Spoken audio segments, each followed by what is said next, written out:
Très bien, les amis, ici Harris Sultan et Hilt Wilders vient tout juste de détruire l'islam au Parlement néerlandais. C'est évidemment un doublage par intelligence artificielle. Geert Wilders n'a pas d'accent américain. Monsieur le Président, si nous n'agissons pas maintenant, nous perdrons notre pays. Je le dis depuis plus de 20 ans et les sondages le confirment. La grande majorité des Néerlandais pensent que l'islam n'a pas sa place aux Pays-Bas. Non seulement une large majorité de Néerlandais, mais aussi de presque tous les grands partis politiques ici. Ce n'est pas une religion de paix, peu importe combien de fois l'Église libérale le prêche. C'est une idéologie totalitaire et violente qui cherche la soumission et la domination. Et partout où l'islam s'enracine, l'oppression suit, ainsi que le chaos, la mort et la destruction. Nous voyons des attentats terroristes, nous voyons une montée de l'antisémitisme, nous voyons la haine des juifs, nous voyons la haine des femmes, nous voyons l'homophobie, nous voyons des crimes d'honneur et une profonde aversion pour tout ce qui est libre, moderne et occidental. Récemment, encore une fois, ici aux Pays-Bas, 15 personnes ont été arrêtées par la police, qui, via TikTok, incitaient d'autres personnes à commettre des actes terroristes aux Pays-Bas en soutien à l'État islamique. Laissez-moi deviner, tous musulmans. Pas des hindous, pas des bouddhistes, pas des vietnamiens, aucune autre nationalité ou culture, pas des amérindiens, pas des cartels de la drogue mexicains. Vous pouvez choisir n'importe quelle démographie que vous voulez. Personne n'arrive même à la cheville de cette culture, de l'islam. Pourquoi est-ce ainsi ? Je veux dire, on a eu un déclic le 11 septembre 2001 et pourtant on n'a toujours rien appris. En fait, les choses se sont nettement aggravées après ça. J'écoutais quelqu'un dire que depuis 2001, il y a eu près de 60 000 attentats terroristes d'inspiration islamique dans le monde entier, principalement dans le monde musulman. Mais 60 000 attentats terroristes, 60 000, c'est énorme. je me souviens qu'au Pakistan, près de 100 000 personnes sont mortes lors de plusieurs milliers d'attentats terroristes. Et il va bientôt y avoir une nouvelle vague d'attentats terroristes au Pakistan.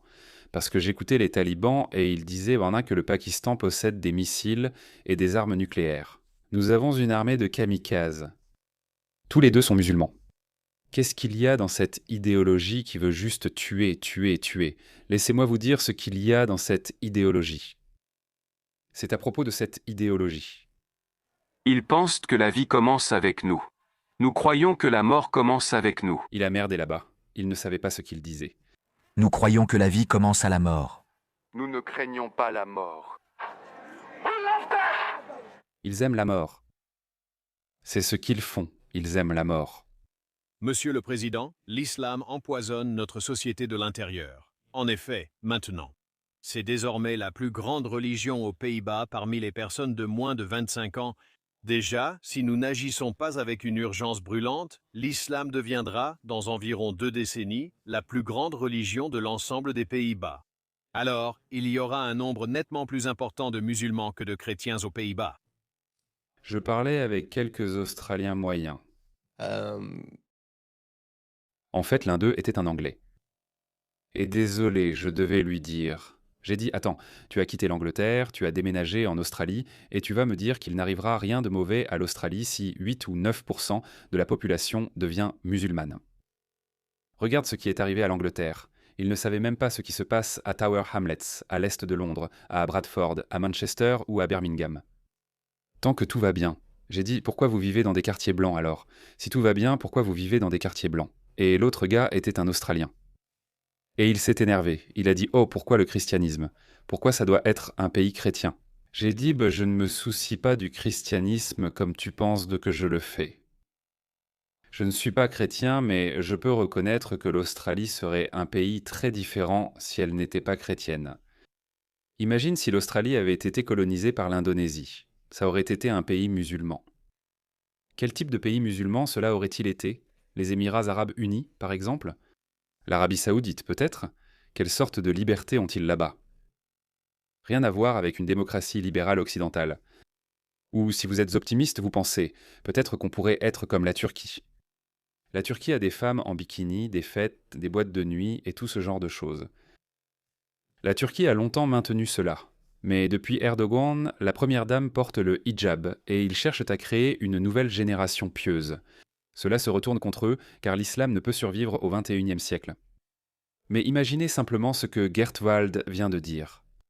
Ça va devenir une religion majoritaire dans 20 ans. Qu'est-ce que tu veux dire par là ? Qu'est-ce que ces libéraux imaginent réellement ? Des agressions contre les homosexuels ont déjà lieu dans les quartiers musulmans en Occident, y compris en Amérique, Grande-Bretagne et à Sydney. Nous avons déjà des zones interdites où les femmes qui ne portent pas le hijab se font dévisager, harceler sexuellement, intimider. Que pensez-vous qu'il se passera lorsque 40% de votre pays sera musulman ? Et il ne s'agit pas seulement de la population musulmane, ils auront une représentation au Parlement. Que pensez-vous qu'il va se passer ? Ils vont faire passer des lois comme dans les zones musulmanes. Aucune femme ne doit entrer sans hijab. Et vous savez quoi ? Beaucoup de gens vont se soumettre. Ils se soumettent déjà. Et ensuite, ils diraient qu'il nous faut une autorisation pour bloquer certaines zones, ce qu'ils font déjà. Je ne comprends pas pourquoi nos conseils municipaux font tout pour eux et disent « Vous pouvez prier devant l'abbaye de Westminster ou à l'intérieur du palais de Buckingham ». Pourquoi font-ils cela ? Ils se plient en 4. Si nous nous plions en 4 pour eux alors que leur nombre n'est même pas si menaçant, ils représentent environ 8% au Royaume-Uni. Je ne sais pas pour les Pays-Bas, probablement autour de 10%, peut-être 7, 8 ou 9% là-bas. Si nous nous plions déjà en 4 pour eux à cette échelle, que pensez-vous qu'il va se passer quand ils seront 40%? Je n'ai pas encore entendu de réponse sensée de la part d'un musulman. Leur première réaction, c'est « Oh non, non, tu fais de l'alarmisme ». Ils ne sont que 8%. Ils ne seront pas 50% d'ici 2040. Donc tout d'abord, tu reconnais que ce serait une mauvaise chose s'ils deviennent 40% d'ici 2050. Ta première réaction n'est pas « et alors ?», mais plutôt « oh non, non, ça n'arrivera pas ». Donc tu reconnais que si cela arrive, ce serait une mauvaise chose pour tout le monde. Alors mettons-nous d'accord là-dessus. Pourquoi admets-tu que ce sera mauvais ? Donc tu es d'accord pour dire que l'islam n'est pas compatible avec les valeurs occidentales ? On manque de temps, les gars. Chaque pays occidental, surtout les pays européens, on n'a pas assez de temps. 20 ans ont filé. Je ne sais pas où sont passées mes 20 dernières années. Je me sens encore jeune, comme si je venais de finir la fac, mais ce n'est plus vrai. Le monde a beaucoup changé en 20 ans, certains disent qu'il est méconnaissable. 2008, c'était la dernière fois que le budget australien était en excédent, puis la crise financière mondiale a frappé et on l'a un peu mis de côté. Mais je viens d'apprendre hier que depuis près de 18 ans, nous sommes en déficit et maintenant nous avons une dette de 1000 milliards de dollars.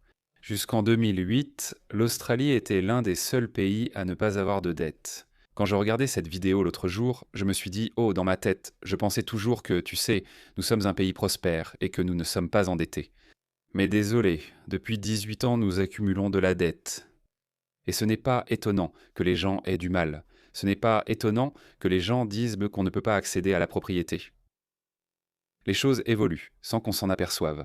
En 2008, 2009, pendant la crise financière mondiale, on pensait simplement « Oh, on est bien en Australie ». Nous sommes immunisés contre toute crise financière mondiale. Je suppose que ce que je veux dire, c'est que les choses changent très rapidement.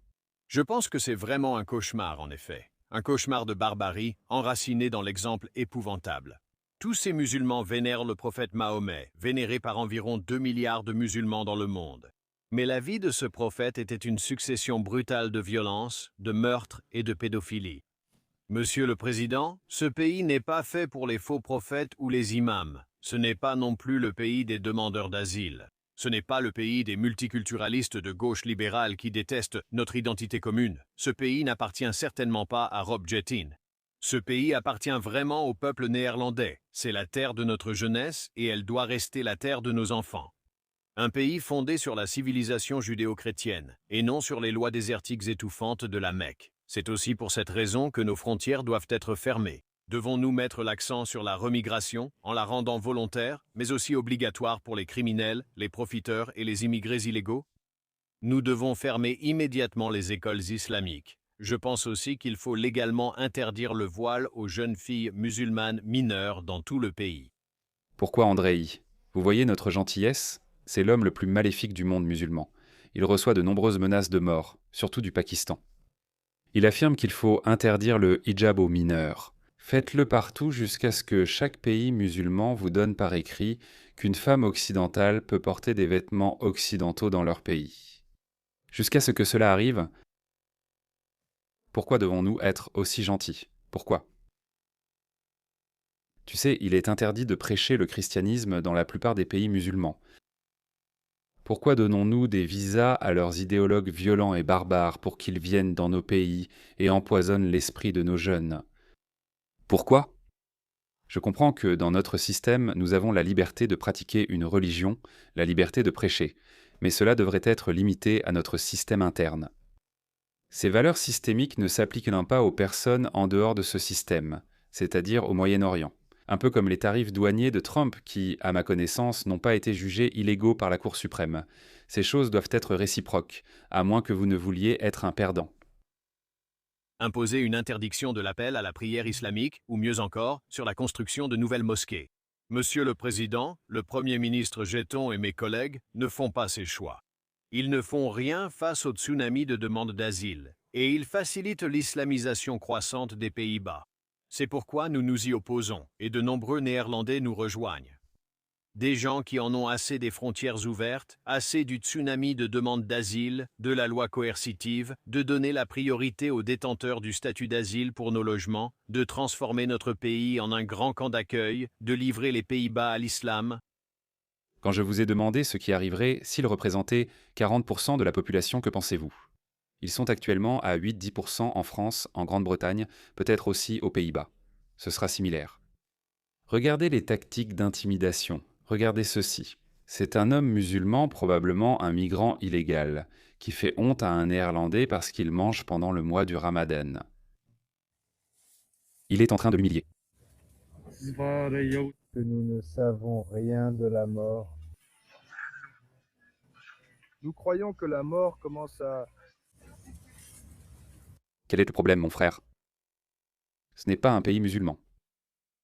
Tu vois, il a peur. Il n'y a aucune agressivité en lui parce que nous avons efféminé toute notre génération. Notre génération a oublié comment se défendre. Ils évitent dans le conflit et je ne leur en veux pas. Ce jeune homme n'est pas fautif et c'est même courageux de sa part de ne pas reculer. Mais dans les années 90, le monde était un endroit très différent.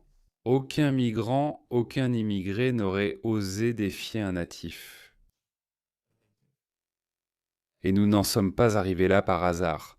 Nous en sommes arrivés là parce que nos gouvernements, nos institutions ont efféminé nos hommes. Ils n'ont pas soutenu nos hommes. Par conséquent, tu ne veux ni aller en prison ni que la police t'arrête. Merci. Je ne sais pas s'il a dit d'accord, voulant dire d'accord, je veux manger.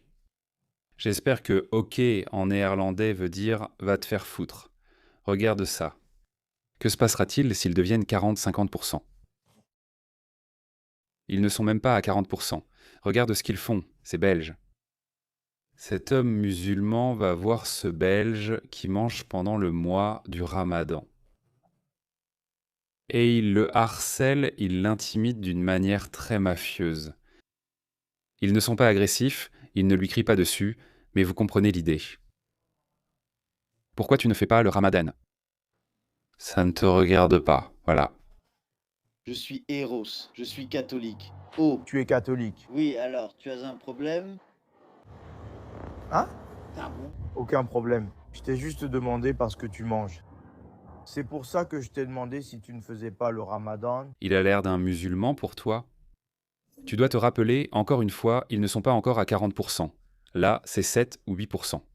On peut tuer ça dans l'œuf si nos institutions, si nos forces de police ont du cran, si nos politiciens ont du cran. Cette nuisance peut disparaître très rapidement. En ce moment, elle traîne comme une mauvaise odeur. Tout ce qu'on a à faire, c'est allumer le ventilateur. Boum, on le fait disparaître. Qu'est-ce que tu dis à propos du ramadan? C'est une pratique de merde. Je n'aime pas ça, ce n'est pas mon truc. Hein? M'en fous. C'est pas ma religion. Mais normalement, quand Tu dois manger à l'intérieur parce qu'on fait le ramadan et on ne peut pas te voir. On peut te voir.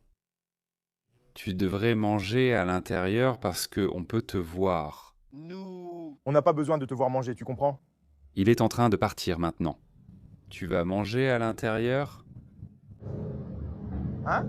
Hein? Merci beaucoup. C'est gentil. Merci. Tu as vu ça? Il l'a harcelé. Il l'a intimidé.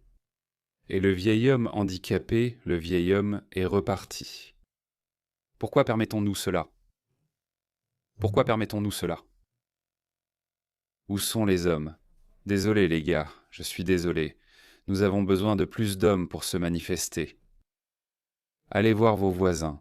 Chaque foyer compte 1 ou 2 hommes. Formez des groupes WhatsApp, communiquez entre vous, créez des groupes de surveillance de quartier. Faites quelque chose. C'est embarrassant. Voilà pourquoi Guttwilder l'a dit.